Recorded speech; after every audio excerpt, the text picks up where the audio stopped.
வண்ணக்கனவே வட்ட நிலவே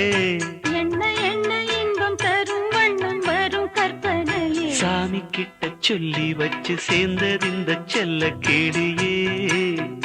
இந்த பூமியுள்ள காலம் மட்டும் வாழும் இந்த அன்பு கதையே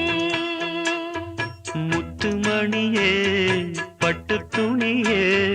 ரத்தினமும் முத்தினமும் சேர்ந்து வந்த சித்திரமே சாமி கிட்ட சொல்லி வச்சு சேர்ந்தது இந்த செல்ல கேடியே